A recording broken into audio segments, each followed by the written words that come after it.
everybody. Welcome. This is Cari and my co-host Brad. Hi, Brad. Can you say hi, Brad? What do you guys think of our new intro? Hello, everyone. Pretty cool. Pretty cool, huh? That was Brad's creativity, and also the application that we're using finally lets us put an intro at the beginning, so we are getting there. Anyway, today we have a pretty exciting lineup. And I say that because we are supposed to be having Don from D&D Performance as our transmission expert on. He has not shown up yet, so we're having a little bit of technical difficulty. But Brad, you and I have a plan, don't we? Yeah, we always have a plan. So we have another special guest. And the special guest, many of you may know, is, welcome, Rich Cottrell. So many of you, if you're fans of Kenny Brown, you may have talked to him at one or twice and maybe met him at some of our events. He is our special guest today, and we are going to be sharing some said special way too many times. But anyway, we're going to share some special memories of Kenny and also find out a little bit more about Rich Cottrell and his background. So Rich, how long have you been with Kenny Brown? So I've been with us for 22 years now. Yeah, it's 22. So I started the week of 9/11. And so I started on Monday, and then 9/11 happened, and then the phones went silent. So it was one of those decisions where you were kind of thinking, wow, what's going to happen now? So, but been with them ever since. So you can sit a little bit closer, Rich. We've known each other long enough. Get you in the camera there. Okay, I'll move over this way. There. How's that?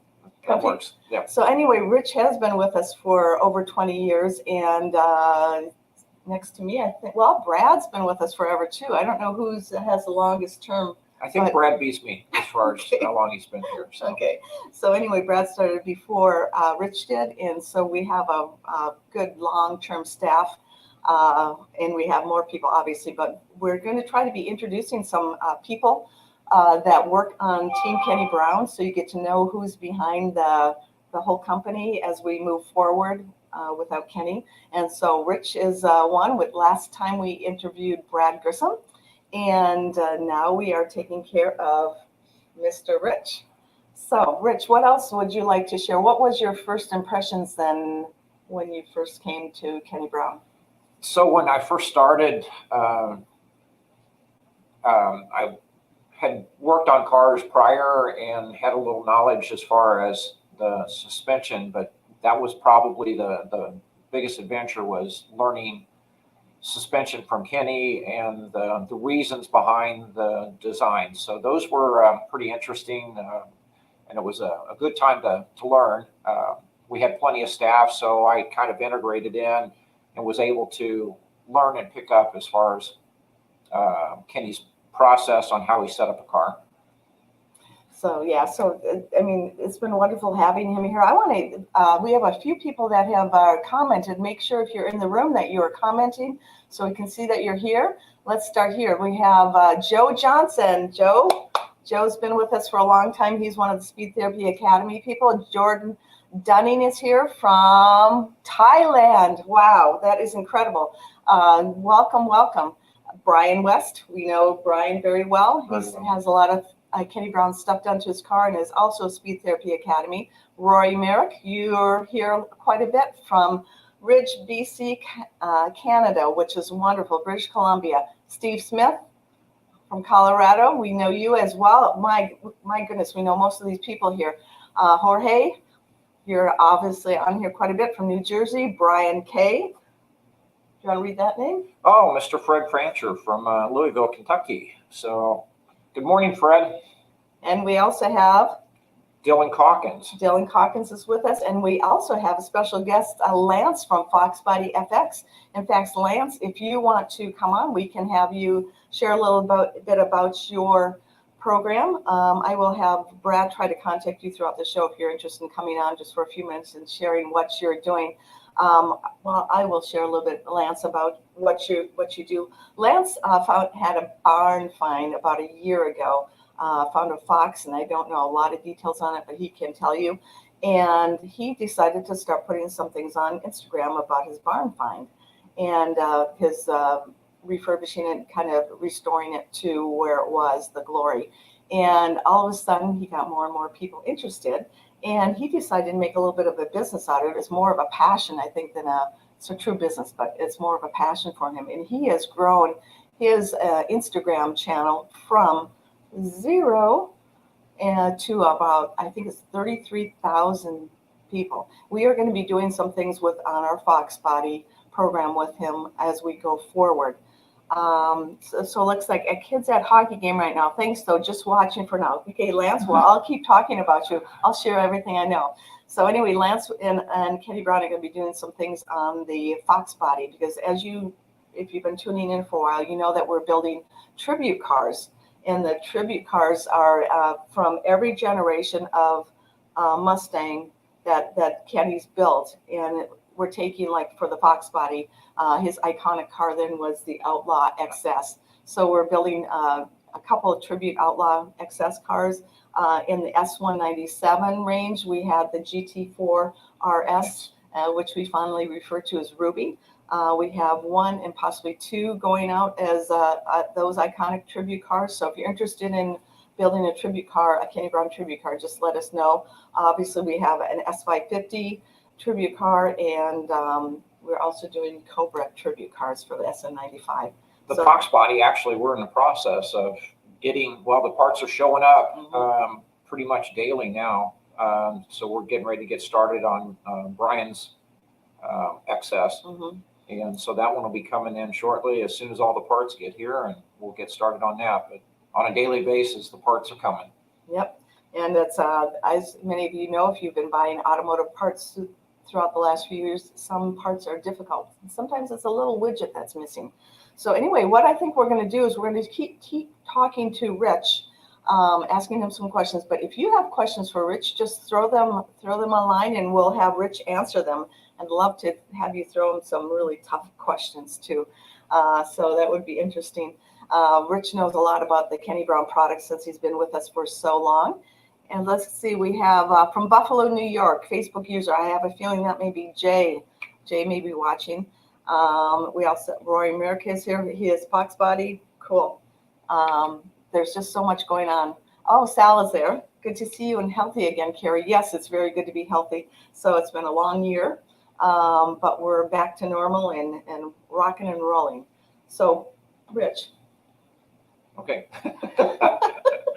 Tell me about where you worked before Kenny Brown and what it was referred to. I think it was an omen that you worked for Kenny Brown. So my early years, I was working at KB Toys, and so spent about 15, 16 years at, that's nice, Brian.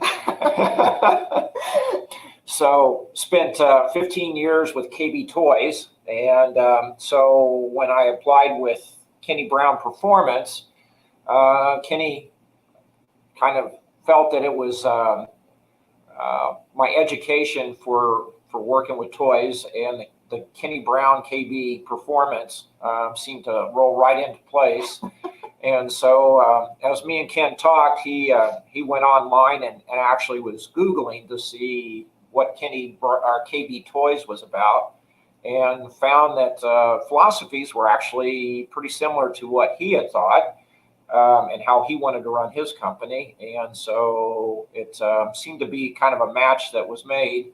And so it took about 2 weeks, and I was sitting at a desk. And so that was kind of 9/11. Right after 9/11. So it was kind of an interesting transition per se. But yeah, from KB Toys to KB Performance, it didn't take much to make that move. So, and what was interesting about what Rich actually, do you think KB Toys? Well, that's kind of cool. But what he did is he went around. I can't remember how many stores do you have. When I first started with them, they had 67 stores. I worked at the one here in Indianapolis, and when I left, we had 1,100 stores around the country, and they were building one in Puerto Rico, and so they were stepping out a little further. So I traveled around the country opening up stores. So I probably myself opened up over 200 stores through my time span with KB Toys. Yeah, and so that's what he did, travel around the country and open up all these stores and whatever. Our showroom always looks spectacular because he knows how to set things up. So anyway, so that's a little bit about Rich's background. But we're going to answer Brian Westquist. First of all, for those of you that are just joining us, we had a little bit of a technical glitch, and our guest for today, Don from D&D Performance, he's our transmission expert who's going to talk transmissions today. For some reason, we're not connecting with him, so we are interviewing Rich Cottrell from our staff. If any of you have called in, you've probably spoken to him, or if you have a long-term relationship with him, you probably spoke to him at some point. Brad is going to be playing a Kenny Brown video shortly, and we'll find out what Kenny's going to talk about. But Brian West asked Rich, what's the scariest customer ride you've been on? Okay, so we had a 01 Cobra. Well, actually, we had a customer that decided he wanted to do a suspension upgrade on his 01 Cobra. And so he, in the process, wanted to add a supercharger to it. So Kenny told him the only way that he was going to put a supercharger on it was to do the full suspension. So we actually did a serialized car for him. And it turned out to be a very nice car. We did all the IRS suspension upgrades, the K-member, all the chassis support. So, and then after that was all in place, then Kenny agreed to the supercharger. So the weekend of the Indy 500, he decided he was going to be in town, so he wanted to pick up his car then. So we took it for a test ride. And since we were on the west side of Indianapolis, he decided he wanted to jump on 465. And so this is the weekend of Indy 500, which meant considerable more traffic and considerable more cops. And so instead of blending in with the traffic, he decided to use the cars as rolling chicanes. And we probably topped in at about 135 on the interstate in a test drive with a brand new car setup. So that one probably warrants the scariest ride with a customer. Most guys are a little aggressive, I guess, when they go out and trying to fill out the car and stuff. But this one, I think he pretty much took it over the top because he took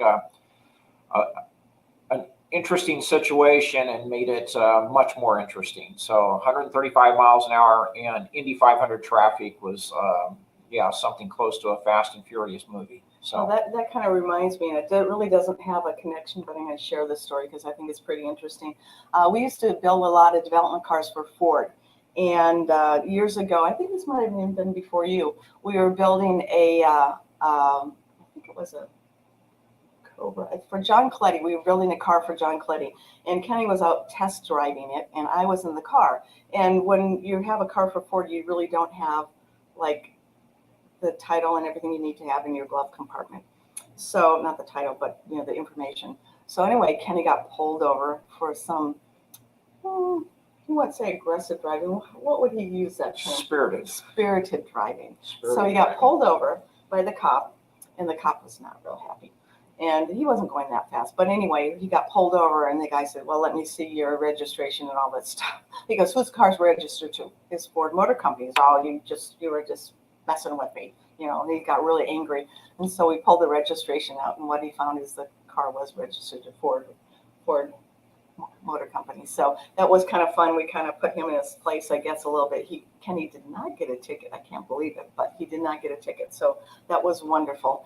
Go ahead. There's a number of times he should have, but anyway, so Ken managed to work his way out of a lot of the tickets. He around the shop at that point in time, Ken was known for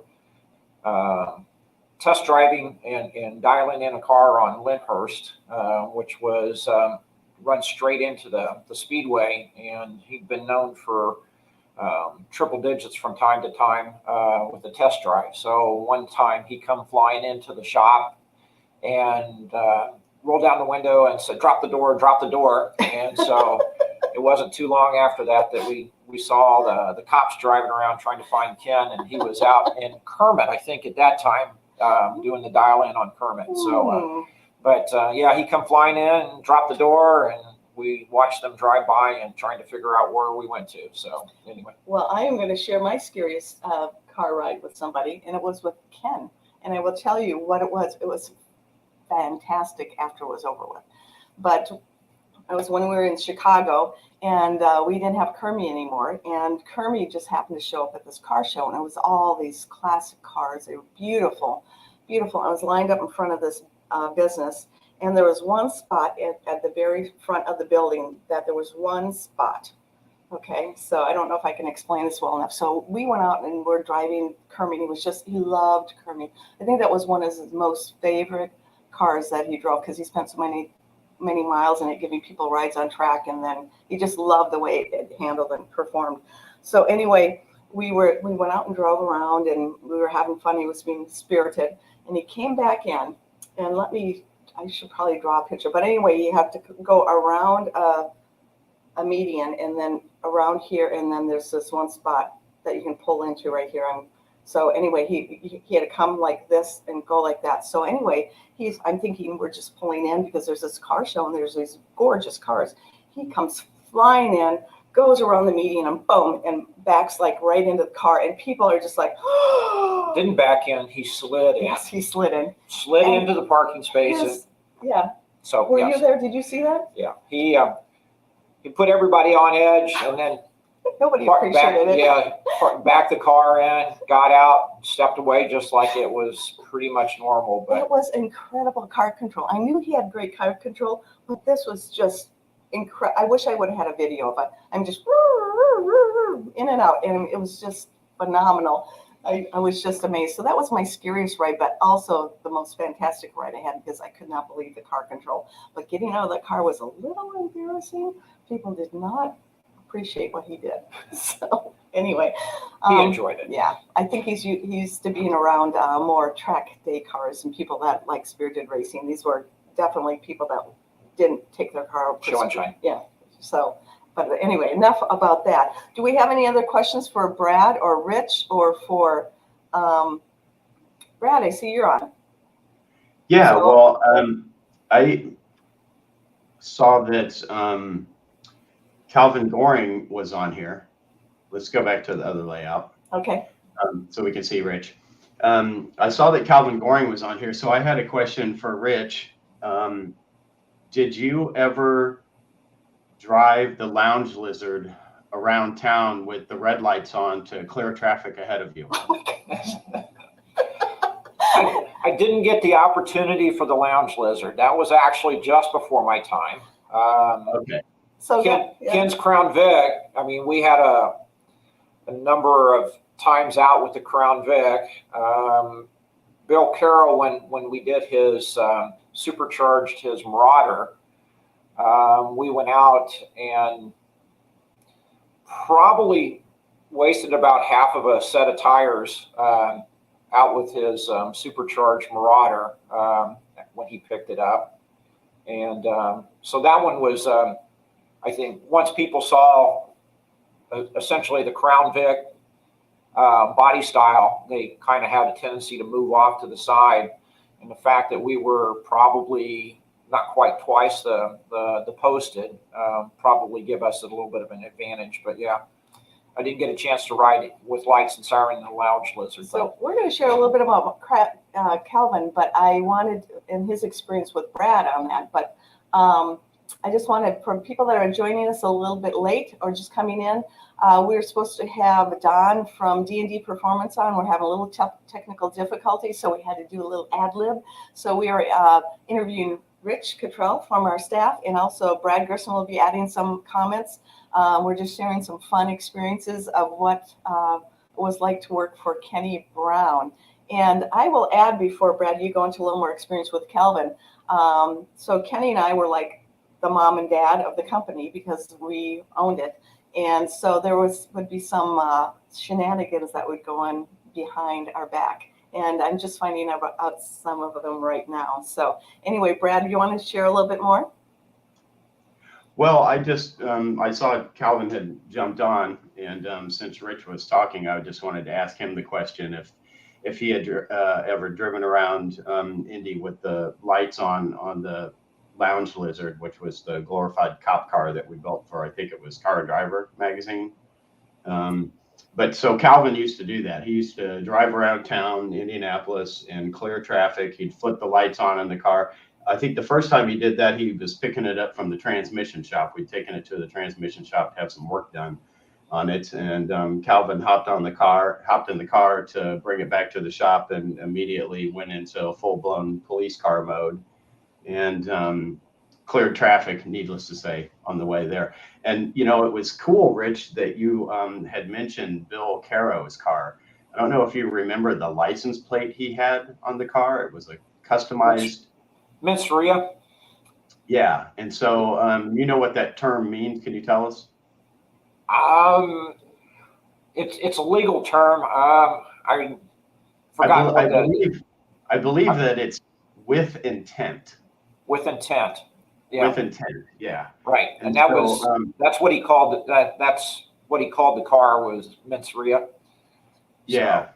And so I remember that Ken and Cari and I were going to Atlanta for the Pirelli every year does a big ride and drive event at the time they did it at Road Atlanta. And Pirelli was a big sponsor of ours, and they wanted to have one of the Marauders on display at the racetrack for that weekend. They were doing a big media event and a new product launch. And we had to load the car up with all of this stuff. Of course, we have to take a lot of stuff with us everywhere we go. And so I had to be in Atlanta by the end of the day, and we left really late, of course, because of all the stuff we had to put in the car, and the trunk was full all the way to the top. But what did Kenny say about that trunk? He always said it was a 5. He said that you could fit 5 dead bodies in the trunk. Mm-hmm. Depends on how you stacked them, yeah. Yeah. Well, I'll tell you more about that in a minute. So needless to say, Atlanta was a 10 to 12 hour drive from Indianapolis. I had changed my route intentionally so I could at least cut an hour off of that. So when I left Indy, I took 74 to Cincinnati, and then I jumped on 75 to take that all the way to Atlanta versus the normal way, which is down 65 and through Nashville and then way through the mountains. Which was a little bit longer drive, but a little bit more fun drive. So needless to say, I was in haul ass mode because I was limited on time. We weren't going to be able to stop and do anything. We had to just get to Atlanta as fast as we could. So I had just come through Cincinnati. I was crossing the bridge over into Kentucky. I was in the far left-hand lane, and I was doing a solid 90 miles an hour. And I look over on the right, and sure enough, sitting on the shoulder of the road, there's a Hazard County deputy sheriff, and he's running radar. And he locked in on me like you wouldn't believe. And so I was like, oh, shoot, here we go. And of course, my wife's in the car. I'm sure you said shoot too, Brad. Yeah. So my wife's in the car.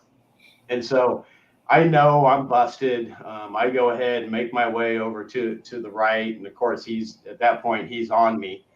And so he pulls me over, and he very cautiously walks up to the car because the license plate's menacing. The car is menacing. And that car was actually just a few weeks before, it was on the cover of, I believe it was Car and Driver magazine. Yes, Car and Driver magazine. It was on the cover of Car and Driver magazine, and I think the police officer may have recognized the car, but dark tinted windows. And so he walked up to the car very cautiously, one hand on his pistol, and I rolled down the window, and he didn't really know what to say other than, can you step out of the car for me? Of course, I stepped out of the car, and he said, let's go back to my car and let's have a chat. And the first thing he says is, that the car that was just on the cover of Car and Driver magazine? And I said, well, yeah, as a matter of fact, it was. And I'm thinking, okay, everything's going to go good here because he seems to be pretty interested. He was kind of pissed, to say the least, because I was doing 90 in a 55. But still, nonetheless, he was pretty mesmerized with the car. And unbeknownst to me, he had called for backup, which I found out shortly later after I looked, sitting in his police car. I looked behind and I saw like 4 other sheriff cars pulling up, and I was like, oh boy, here we go. I'm going to jail for sure for this. And my wife sees the whole thing, and she's absolutely freaking out. I mean, she's sitting up there in the car by herself, and she's like, oh my gosh, what's going on? And so the other police officers show up, and they say, hey, can you show us the car? We want to see under the hood of the car. And so I said, yeah. And so we all walked up to the car. Kathy's still freaking out. I opened up the door. She's like, what's going on? What's going on? I said, it's okay. Relax. I just want to see under the hood of the car. So pop the hood of the car. They're oohing and awing. And, of course, it's, a glorified police car, a hot rod police car, nonetheless. And so I show them the car, and then they said, well, let us see what's in the trunk. And so I pop open the trunk, and it's just overflowing, full of stuff. And they were like, oh my gosh. And I'm explaining to them how it has a special package tray in it and all of this. And they were like, wow, that trunk's really big. I didn't realize you could put that much stuff in the trunk. And I said, well, yeah, according to the guy who built it, you can fit 5 dead bodies in there. And their faces went completely blank. And they looked at me like, 5 dead bodies. And so they thought I had actually tried that, apparently. And so I closed the trunk, and we're all talking, and I get back in the police car, and the officer says, I tell you what, I'm going to do you a favor, since you're such a nice guy and you took a lot of valuable time out of your day to let us check out the car and tell us all about it. I'm going to write you up for 72 and a 55. That way I don't have to take you to jail. It's only going to be maybe a couple of points against your license. You're out of state. Who knows if it even transfers? You'll just have to pay a fine, and you can have a nice day. And so, but he said that's on one condition. He said, when you leave here, well, I'll turn the lights on. We'll make sure the traffic's clear. When you get out straight on the pavement, I want you to lay into the throttle and just do a big smoky burnout for us, okay? And I said, well, we're on the highway, but yeah, I'll go ahead and do that. So he turned his lights on. He kind of cleared traffic for me. I got out in the right-hand lane. I just laid into the throttle and just smoked the tires for probably 200, 300, 400, 500 feet, something like that. And we went on our way, and we made it to Atlanta by 6 o'clock. So we didn't really slow down. We just kept hauling ass the whole way there. But I was under strict orders from Kenny. I'll have you all know that I needed to be in Atlanta by 6 o'clock no matter what. And so I did my job. I did it well. And he didn't pay the ticket. So I had to actually pay the fine. Well, I don't know if you even told him about the ticket. I thought, I could turn that in as an expense for sure. And that's believable. Yeah, but then you have to explain yourself to Kenny. Yeah. That didn't work out so well for me. I had to explain that to Kenny, and $115 out of my pocket for doing what I was instructed to do by my boss. Oh, yeah. I don't think that's fair. Maybe I can try to turn that back in as an expense now that Carrie's running the show. So somehow I don't. Probably made up for the times you didn't get caught. So yeah. I don't think that's going to work. That's probably the stupidest thing that I ever did in a Kenny Brown car, by far and away. Maybe not. What's the stupidest thing I ever did and got caught for? But at least, and I used to drive the Lounge Lizard around town with the red lights on too. If I was in traffic or I was stuck somewhere, I'd flip those lights on and I'd get everybody out of my way. And that was a super fun car to drive. It had like loudspeakers and sirens and lights, and it was legit. That was one thing that Kenny instructed us never to do. Always drive, you can drive a little faster than the speed limit, but not much. Drive safe, and never put those lights on, Brad. I knew that. So yeah. I think Kenny's not around to hear your stories right now. Calvin started that trend, so it's not really my fault. He was the main instigator. Okay, well, I want to break just I want to break just for a minute. For those of you that are joining us and looking for our transmission tech, we had a little bit of a technical difficulty, and we will be having Donnie on another time. So look for him. I don't know if it'll be next week. Next week, we're supposed to have Scott Hogue from MRT, who is going to share some tech on some exhaust. He's an exhaust expert, so he'll be sharing that. He has a number of other really cool stories. So either be Donnie or MRT will be on next week. So if you want to stay connected with us, make sure to subscribe to our YouTube channel, click the like and click the little bell, and you'll be getting a little information telling you when we're on and what's happening, so you can join us. For those of you that are new to us, we're on every Saturday morning at 10 a.m.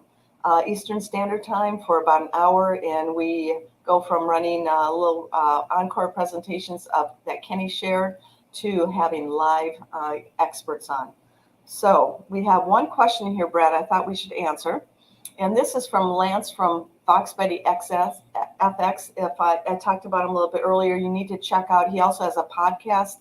I don't have that information in front of me, but if you go to his Instagram channel or his Facebook page, you will find information on his Fox Body FX. It's very interesting, has some really cool cars that he shows, and his podcasts are extremely interesting too. Really good guy. His question is, and I'm not sure if Brad or Rich should answer this, so I'll read it, and then one of you can chime in, or both of you. Is this the question from Lance? Yes.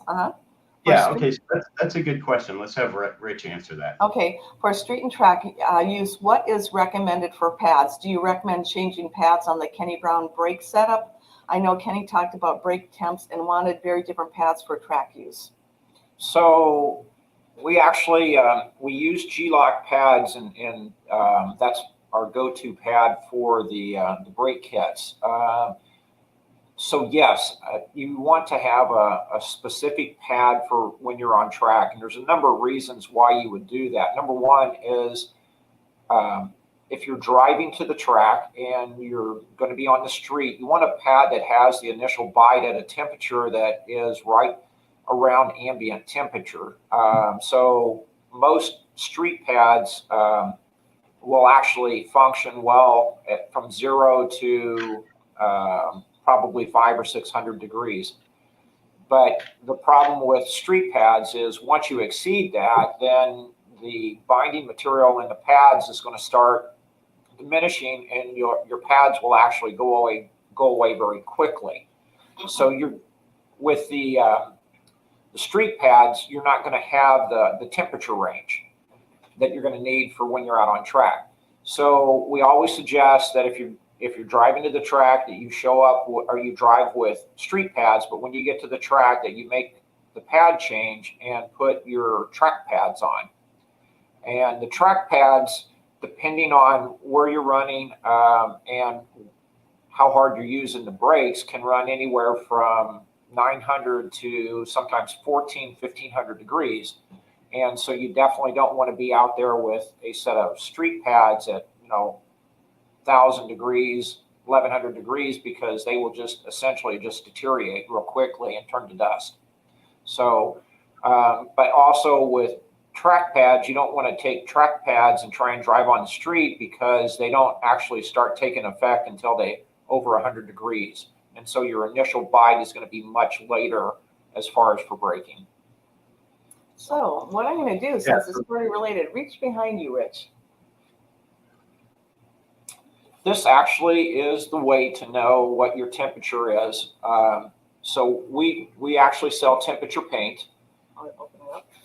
And inside of it, it actually has a guide for what your temperature ranges are. So as the heat increases on the rotors, it will also show up on the temperatures here as far as the color. So when you paint it on, you go out on track, and whatever color it is, and it's very specific, will give you your peak temperature range. And then what you want to do is have pads that exceed your peak temperature range. And this is the best way to know where you're at as far as rotor temperatures so that you have the correct pads that are going to function and work well for you. So Here's so you know what I'm thinking? Guys, what do you think if we have this as our giveaway for today? I think that sounds like a good plan. sounds like a plan. Okay, so in order to get this rotor temp paint, why don't you go on and subscribe to our YouTube channel and click the like button, and then come back and comment that you're subscribed to Kenny Brown YouTube channel, and then we will choose somebody from that list, and I'll have Rich I'll tell him in a few minutes how to choose the name who wins at the end of the show, and somebody will be winning that rotor paint. So it's a really cool thing to have too. You'll love it. We sell a lot of that rotor paint. So yeah, so I just had one thing to add about the brake pads. If anybody has any questions about pads, compounds, things of that nature, if you go to our website and you look at the G-Lock brake pads we offer for the various different, we sell them based on the caliper, basically, or the vehicle application. The live axle may be different than IRS for the SN95 cars. So Rich is really well educated on all of that. He's well educated on the temperature ranges for the different pads that we offer. We list what the temperature ranges are for the pads that we offer. So, you know, if you want to talk to Rich, or you want to talk even to myself, you can schedule a 15-minute consultation, and we'll sort of guide you through the process for choosing the best pad for your car, so that you can, because pad, the amount of dust that the pad generates, the amount of rotor wear that the pad generates. Rich talked about the temperature ranges for how the pads work. That's really important. There are some track pads that you could, in theory, or you could drive on the street, but you need to be very cognizant of that temperature range. When you get into a track pad, they tend to make a little bit more noise.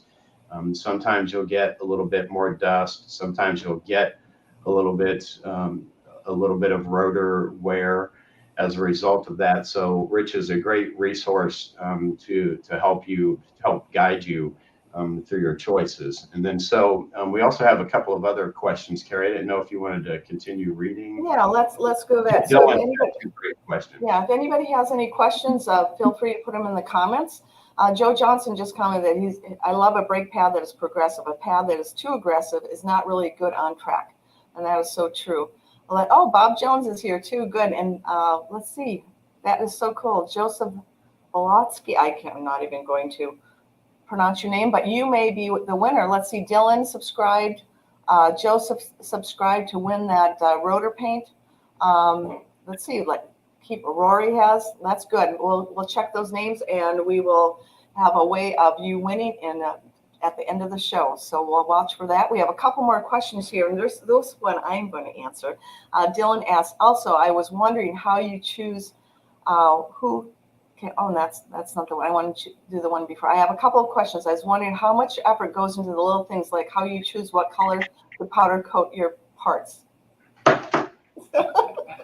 I think everybody on staff knows how that goes into effect. So first of all, in order to choose a powder coating, we look at the durability of it, how long it's going to last, because we want a powder coating to last. Powder coating doesn't always, the life expectancy at some point will start to degrade, but we look at a really long life expectancy and look at just different variables on that. But in order to come up with the color, Carrie picks the colors. I pick the colors. So, and yeah, I pick the colors. So I'll give you a little example of me picking colors versus somebody else in the company. So years ago, this is back when yellow hats were in. They were the hottest ticket around. This guy right here loves blue. So he thought blue hats were going to sell. I said, okay, well, let's make a contest out of it. You choose blue hats, we'll bring blue and the yellow hats into the mix along with other hats, and we'll see what sells the best.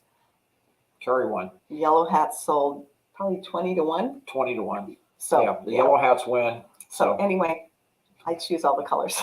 So, and I do a lot of the graphics on the cars too. Kenny and I kind of work together on that, and we sign up on that. So the other thing that I do now that Kenny's no longer here is I have final sign off on how the cars that leave here.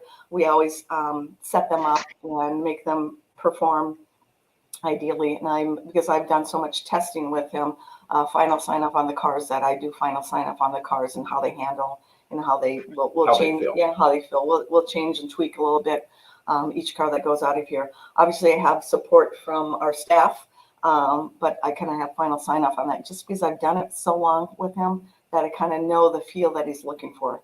So what's interesting, and I'll add this comment and then we'll answer some more questions here, is, it's kind of obviously really overwhelming when Kenny passed. We didn't know how we're going to go forward. And we wanted, all of us are motivated, still are, to go forward without Kenny and carry on his legacy, because we know that's what he would have wanted us to do. And I was a little concerned. I thought, okay, how are we going to fill his gap? Well, obviously nobody's ever going to fill his gap because he was brilliant at what he did.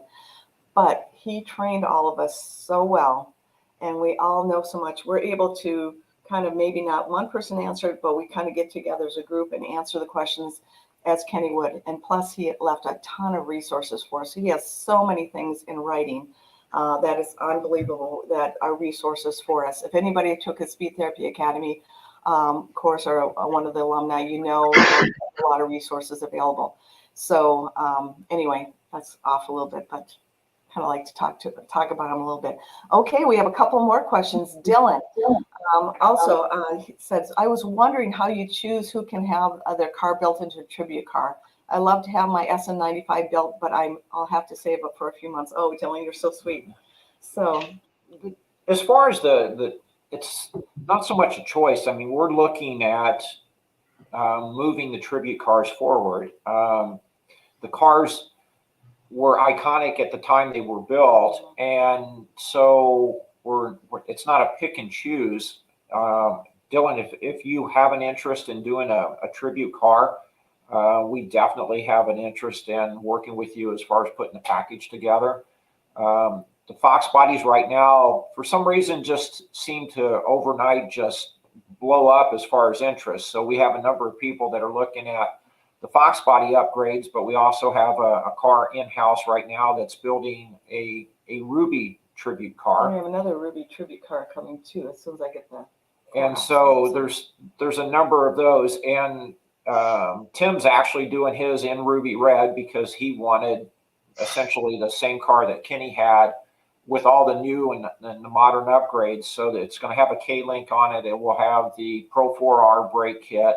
It'll have all the updates that Ken's worked on over the years. So not only are they going to have the tribute pieces, but they're also going to have the latest, greatest, essentially, as far as suspension geometry and parts that we can put together. And so, yeah. So that's a really cool project. We're all very excited about this. We will be having more information on the tribute cars on the website after the first of the year. And we're still pretty overwhelmed with kind of transitioning from Kenny to us running the company. So we have a lot of things in the works, but tribute cars should be on the website. We can order them now, but we'll publicly be announcing them after the first of the year. The other thing that we're working on right now is our goal is by Black Friday, we are going to have a lot of different apparel items, a lot of T-shirts to commemorate Kenny, like some of his sayings, smooth is good. First, what is it? Fast in, fast, slow in, fast out. Yeah. Yeah. So anyway, just a whole bunch of his little sayings that we're going to have, and we'll have some other commemorative items as well. So look for that on Black Friday through the holiday season. So, and continuing on. So Brad, go ahead. Yep, I've got a question for Rich. This leads up to another question from a viewer. Do we have a brake rotor handy that you could grab? Sure. Okay. And so we had a question from a viewer that's a good question that is related to the brake temperature paint, and we'll get into that in a second whenever Rich grabs our prop. I guess we're going to call it a prop. It's right here. It was actually And since we're talking about brakes, Joe Johnson had a great comment. He loves a brake pad that is progressive. A pad that is not too aggressive is not really good on the track. And so there's two schools of thought, and the type of pad, the compound that you choose, and the like of the pedal feel that you like is preference. So in my case, I like a pad that is really aggressive. When I tip in to the brake pedal itself, I want all of it to be there. I modulate the brake using my foot. Some people like to get aggressive on the brake and really hammer on it pretty hard. And in that case, you'll want something that's a little bit more progressive or forgiving at tip in. And so that leads us into the next question, since Rich has the brake rotor, our prop now. I think it was, let's see, I believe it was Dylan, maybe. So somebody had the question of how do you apply the rotor temp to the paint? And so Rich is going to show us that right now. And you can actually, it goes on the end of the, yeah, it goes on the edge of the rotor. And so that way, as the rotor gets hot, it will actually change the color in the temp paint. And so that's how you'd be able to see it. And then this way, you don't have to worry about painting the surface. You don't want to get anything on the surface, but this will actually change color due to the temperature of the rotor. And, you know, if you're on track and you're running, I mean, these rotors will actually glow red. And so the temperature is pretty excessive, but you want to know where you're at as far as the temperature, so that your pads aren't over aggressive, but they're working within your temperature range that you're driving at. Hey, Brad, can you put a link up from our website on there, so if people are interested in buying the rotor paint, they can just click a link, don't have to look for it? Yeah, I'll see if I can get that posted up for you. Here's a tech tip on the rotors. Rich mentioned that, you know, you'll see, particularly in race cars, if you're watching, you know, at Daytona or Sebring or Watkins Glen, when a car is under heavy braking, you'll see the rotors glow red, and it's a little bit misleading, because you think that the rotors are so hot that they're glowing red, but the red color and the glowing actually comes from the friction material on the rotor itself. And so one thing that a lot of people don't know is that there's a thin layer between the brake pad and the rotor itself that is actually viscous material. And so that's actually liquid. And that's what is actually glowing, is the material that is on the outside of the brake rotor itself is incredibly hot. And so that's why you see them glow. It's not per se the rotor is so hot that it's physically glowing a red color. So just an interesting tidbit of information there. And so, Rich, we do have some other questions. Carrie, do you want to go ahead and get into some other questions? Sure. We'll get into it. Go ahead. Yeah. Jordan has a great question that Rich would be perfect to answer. Okay. So let's see. I need to go back to Dylan. Bob Jones, good to see you here. A lot of people are subscribing on YouTube and liking it. We appreciate that. And make sure you put your name in the comments and tell us you did that. So, or if you're already subscribed, so you can have an opportunity to win the rotor temperature paint. We'll be announcing the winner in 10 minutes. Let's see. Okay. Where's the next question here? You want me to read the question? Yeah, okay, got it. Will the upgraded geometry IRS carrier work with the factory control arms and then able to upgrade the arms later, or does it need to be done together? So the geometry change on the IRS carrier, you really need to do the arms with it, just because it's a pretty substantial change in the upper arms. And the problem you could get into is at the furthest point is you could contact the carrier with the arms. it's probably at a point most people would never encounter, but if you're looking at full range of motion, the arms can touch the carrier. So as far as the factory arms, because they're actually designed a little different. And Ken's design on the upper arms was built around getting the most clearance and then also clearing the frame rail, because as they move up, you're going to be getting very close to the frame rail. So in a full range of motion, yes, you would need to do the upper arms. If you're doing coilovers on the car, you're going to have to change the lowers anyway, just because, or if you're doing our coilovers are spherical bearings that are mounted on the control arms and double shear. Ken was never fond of the pin where the shock's mounted, and that design from factory was never intended to carry the weight, half the weight of the car. And so he was never comfortable with the idea of mounting coilover shocks in single shear. We have a couple more questions. But before we go there, Lance, if you're still with us, can you please add some of the links to your social media channels and tell us how to get to your podcast? Can you just put that in the comments? I think a lot of people that are into Fox Buddies would love to connect up to you. So if you have that, if you're still here, please put that in the comments so people can add that.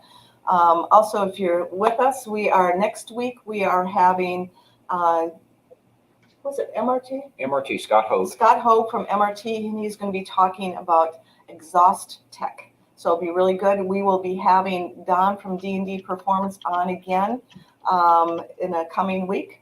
So we'll make sure we post that on our Facebook page. And if you subscribe to our newsletter, you will get that information there. We always put who is going to be on the Cars and Coffee show on our newsletter. So Brad, if you can put in the comments the link to subscribe to the newsletter, that'd be great. If you don't see it in there and you want to subscribe later, it's on the bottom of our homepage on our website. So make sure you subscribe to that and you'll get all the latest information. Okay, so the next question we have here, first of all, Fred Francher, I need to read your comment. You did a great job setting my car up, Cari. Thank you so much, Fred. It was an honor, and it was very interesting because, you know, it was really cool, and that we were able to do it, and you know, we did Kenny proud, I think. So thank you. So next one is from Mike Bullen. Oh no, Rory. We skipped one. Rory has a good question for Rich as well about the IRS knuckles and the cross-axis joints. Rich, can you enlighten us there? We have not found a way to upgrade the 99 knuckles. We have not done that. Probably be something I could do some research and see what would be involved in upgrading the knuckles from the 99. I know they're a little more plentiful right now than 03, 04 Cobra ones are. But it would be something we'd have to research and take a look at. Okay, we have a few more minutes if you want to win the brake rotor paint that we talked about earlier. Make sure you go onto YouTube and subscribe and like, and then we will be announcing the winner. Rich will be picking the winner at exactly 12 o'clock Eastern Standard Time. So we'll 11 o'clock. Oh, 11 o'clock. Oh, I guess, yeah, you don't want to stay here another hour, do you? Well, maybe you do. We're having so much fun. I wouldn't mind. Okay, Mike Bolin. I recently watched the K-Link launch video and wanted to say it is super interesting. My question is have you done any comparisons with the torque arm padded bar setup? And if so, how does it compare? Okay, so we don't use a torque arm. Ken's not been a fan of the torque arm based off of the weight and the geometry as far as the torque arm. So as far as a side-by-side comparison on the two cars, I guess we'll find out more about that as our guys are on track and see just exactly how well they hold up. I know I've got one customer, Ricky Medell. He has documentation that shows that from stock to K-Link, he took 11 seconds off of his car as far as his best time on the same track. So 11 seconds is pretty substantial with the K-Link. The side value in the K-Link was that his tires now wear evenly and his temperatures are pretty much, once he gets the air pressure dialed in, pretty much level across the face of the tire. As far as the Panhard bar, yes, it is definitely an upgrade to the Panhard bar system because the K-Link separates axle roll and body roll. The Panhard bar will have its limitations as far as how much it'll articulate, but the K-Link actually allows the car to move much better and keep all four tires planted evenly on the pavement. So it is a documented change as far as the Panhard bar versus the K-Link. Now, our roll center kit, the value of the roll center kit is how far we can get the Panhard bar down.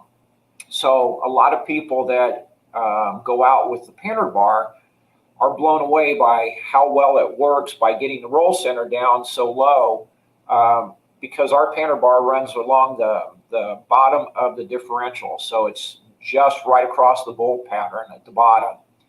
And so consequently, the changes in the roll center really makes the car stick in the back. So from stock to Panhard bar, our roll center kit is a substantial change. But then once you go from the Panhard bar to the K-Link, the roll center drops so much lower that it's day and night difference between them.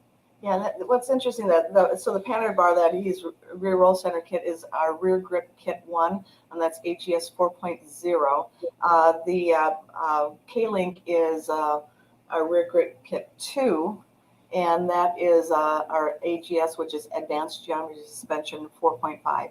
And that Kenny was so proud of that thing, and he spent a lot of time developing it. And as far as testing and durability, we've had 2 hard years of racing, hard competitive racing on that, and without any issues whatsoever. So it's a really sturdy piece. It actually looks like jewelry too. So if you can imagine, that's sturdy and beautiful. So, and I did choose the color of the Panhard bars. So. So I'll just a couple more things I want to add to that. So, there are substantial differences between the torque arm theory that a lot of people use and all the other theories that are out there. The biggest issue with the torque arm is it's heavy. There's some pretty strange anomalies that can happen at a really hard braking. It's a heavy, bulky piece that's designed to really help with traction and help with braking as well. So it does affect sort of the anti-lift, anti-dive theories in terms of just suspension dynamics itself. With that being said, we have a much more effective way of introducing a lot of anti-squat and a lot of anti-dive without the extra weight and other anomalies of the torque arm. We simply change the angle of the rear lower control arm where it attaches to the axle, and it gives you the same net effect with considerably less weight and no real downside to it at all. Commonly, when you're using a torque arm, you're going to be using a Watts link, and as Rich described earlier, you cannot get the roll center of a Watts link down very low. It's typically right in the center of the differential itself, and so the better way to do it is a Panhard bar, because you can get the roll center much lower, say toward the bottom of the differential. With the K-Link, it takes things to a whole new level because it allows you to set the roll center wherever you want. And so with the K-Link, you can set the roll center well below the differential, at the bottom of the differential. You can set it below ground if you want. And so the person who did the original testing and sort of proved the K-Link theory out, that's I think his name is Brian Carrick, if I'm not mistaken. Joe Johnson and a few of our other viewers who are from the Texas area, they know Brian pretty well. His car is fast, and I can tell you in terms of a comparison, he ran that car against plenty of torque arm Watts links Watts-Link cars, and I think Joe Johnson will confirm that Brian had by far and away one of the fastest cars on track, and torque arm Watts-Link cars were not a problem for Brian at all. So there have been some comparisons that have been done. We don't like to get too in depth with that because we don't use torque arms, so we're not going to do an in-house comparison probably ever. We let our customers and their competitors sort of speak for themselves. So that's just a quick tech tidbit there. And if any of you want to go on a YouTube channel, you can fish through some of our tech videos, and you'll see at least 1 or 2 tech videos where Ken kind of goes a little in depth and explains what the differences are between a torque arm and a traditional pan-hard bar type of suspension. And I think Jordan, you may, or not Jordan, but Mike, you may have watched the K-Link video, and Kenny talks a little bit in the video about the K-Link and some differences between that and other types of suspensions as well. So we will move on. Cari, we've got some other stuff out there. I think Rory has another question. Yeah, Rory has a question, but I said at 11 o'clock we would announce the winner of the tire temperature paint. Rotor paint. Rotor paint. So let's see. I'm going to have Rich. I'm going to have you choose a number. Number 6. Number 6. Let's see who that is. So who won that rotor temperature paint? 2, 3, 4, 5. Steve Smith. Steve Smith, you are the winner. Steve, why don't you send info@kennybrown.com an email in case it's not the Steve Smith we think it is. And we will send us at info@kennybrown.com your name and your address and your phone number and email, and we will send this off to you. Congratulations. So we have a couple more questions here, and before everybody has to sign off, because I know like sometimes people only have an hour, make sure you come next week. We will be having MRT on talking about exhaust tech, and he has a pretty interesting story. He has a huge background with Ford. He was a Ford engineer and has a whole bunch of information with that. Also, we will be having Don from D&D Performance on. And Brad, I think I know why we had technical difficulties. I think the email was wrong. So anyway, we will be having Don on from D&D Performance talking about transmissions. Many of you have been asking about transmission information. Pay attention to our social media channels and also sign up for our newsletter, and you will find out when he will be on next. So we look forward to having him. It's going to be an awesome show. So Rory, does the serialized numbers on the parts benefit us? Yes. Yes. So that we actually track and document production runs on our parts, and each part gets a serial number. We know purchase orders. We know when it was manufactured. And so it just helps us ensure that you guys get the best parts.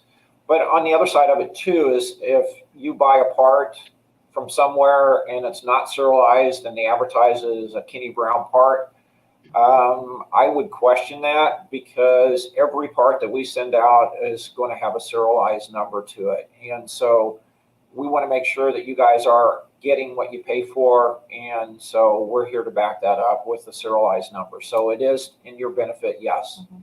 So one of the things that Kenny did years and years ago is obviously 2 reasons Rich mentioned, but he wanted it to be, if you're older, look for the label, like, okay, you want to know if it's a genuine Kenny Brown product, here it is. And that's the serialized number on all the Kenny Brown manufactured products that we put out. And then again, it's just a good one of our quality control checks to make sure we know what lot it was built in, when it was built. And then what's really interesting is products sell after a while. Like somebody might have a Kenny Brown part in their car and sell their Mustang.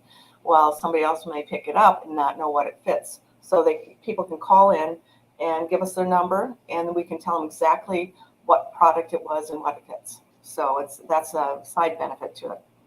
Okay, Joseph, thank you. A great show. We appreciate you. Hopefully you'll join us next week. Again, we're on every Saturday at 10 a.m. Some weeks we do an encore presentation where Kenny is teaching his tech and sharing his knowledge. And then sometimes we do live shows. We're going to be doing a number of live shows in a row here coming up. Again, next week is MRT talking about exhaust. And then we will be having Don from D&D Performance on again, talking transmission tech. And we have a couple other people lined up too. We'll let you know as it goes on. Again, we appreciate you being here. Does anybody have anything else? This is your last call to ask a question or comment. If you have another question, please put it in the comment section on the live shows. Cari mentioned we're going to have Scott Hogue from MRT. Scott's a former brand manager, release manager for Ford Motor Company, and he worked in the Mustang program for years. So you can almost do two shows with him, one where he's talking about his history with the Mustang, and then one where he's talking about his company MRT, which is a full service. We refer to them as an exhaust company, but they do so many more things besides exhaust. They're custom car builders. They're in the paint business. They do a lot of restoration work on older cars. That's really their specialty. A lot of different things. And then we are also going to have Lance from Fox Body FX on. He's an interesting character, and that's going to make for a great show as well. I think we have Danny from G-Lock Brakes, who is in the works to do a live show, hopefully this year. And we've got a few other guests lined up as well before the end of the year. So we do have a lot of exciting shows coming up. And I wanted to remind everybody, if you're viewing us on Facebook, be sure to hit the like button or give us one of those heart-shaped wrenches, as Kenny always referred to them. That sort of helps with Facebook's algorithm to help garner us a little bit more exposure. If Facebook thinks what you're talking about or your video is interesting, then they're obviously going to promote it more. For those of you who are joining on Facebook through the Kenny Brown Speed Therapy Society, now before we go live on that page, there's some basic instructions that'll navigate you through the process of giving StreamYard permission to see your name and your little handle icon so that we can see who you are. And last but not least, if you're viewing on YouTube, be sure to hit the thumbs up button. So that's basically the like button.